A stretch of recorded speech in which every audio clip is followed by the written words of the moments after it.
জেলার নাসিরনগর উপজেলা কুন্ডা ইউনিয়নের রানিয়াচং গ্রামের ছিপত আলীর ছেলে ৩ সন্তানের জনক মোহাম্মদ মফিজ মিয়া শত অভাব অনটনের মাঝেও ধরে রেখেছেন বাপদাদা ৪ পুরুষের পৈতৃক পেশা ঘোড়া দিয়ে ঘানি ভাঙা। সরেজমিন এলাকায় গিয়ে দেখা গেছে তার বাড়িতে রয়েছে ২টি ঘানি আর ঘানি টানতে রয়েছে ২টি ঘোড়া। মফিজ জানায় একটি তার শ্বশুরের দেয়া।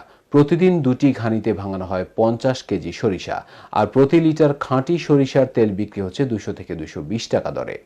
তবে সরিষার দামের উপর তেলের মূল্য কম বেশি হয় বলেও জানান তিনি। মফিজ জানান তার পরিবারে ৩ সন্তান, স্ত্রী ও বাবা সহ ৬ জন সদস্য রয়েছে। এই ঘানি ভাঙার তেল বিক্রি করে সামান্য আয় দিয়ে অতি কষ্টে অভাব অনটনের মাঝে চলে তার সংসার। পুঁজির অভাবে ক্রয় করতে পারেনি সরিষা, অভাবের সংসারে ছেলে মেয়েদের পড়াতে পারছে না স্কুলে। তাই মফিজ ও তার পরিবারের লোকজন সরকারি সাহায্য সহযোগিতা কামনা করছেন। মফিজ মিয়া ভাই, আমি বেশি অর্থাৎ পড়ে গেছি গা। এই সরকার তেল অনেক দিন ধরে আমি বিক্রি করতেছি আর চলতেছি। ফ্যামিলি লিয়া বেশি অসহায়, আমার ফ্যামিলি বেশি অসহায় লিয়া আমি করছি।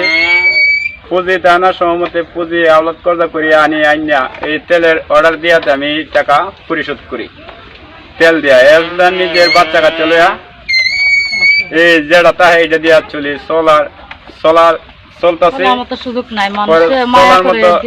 আমার নাই। আমার বাচ্চা কাচ্চার টাকার অভাবে আমি পড়ালেখা করাতে পারতেছি না।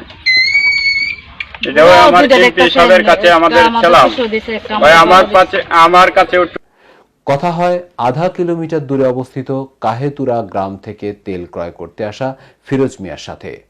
খাইতুরা এখান থেকে কত দূর? খাইতুরা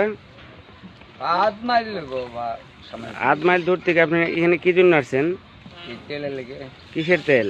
সরষের তেল। এগুলো কি বাজারে পাওয়া যায় না? না, বাজারে এগুলো পাওয়া যায় না। কেন? বাজারে তেলের চেয়ে কি তেল ভালো? অনেক ভালো। বাজারে তো মনে করে মেলের তেল উঠে, এটা তো গাছ থেকে তুলে, এটা তেল ভালো। তিনি বলেন বাজারে ভালো তেল পাওয়া যায় না, তাই এতদূর থেকে পায়ে হেঁটে এসে ঘানি ভাঙা সরিষার তেল নিয়ে ব্যবহার করি। ফিরোজ মিয়া আরো জানান, মফিজ মিয়ার সরিষার তেল শতভাগ গুণগত মানসম্পন্ন এবং শতভাগ খাঁটি সরিষার তেল হওয়ায় প্রতিদিন উপজেলার বাইরে জেলা সদর ও রাজধানী ঢাকা পর্যন্ত এই তেল চলে যাচ্ছে। কেটিভি বাংলা, বিশ্বের চোখে বাংলাদেশ।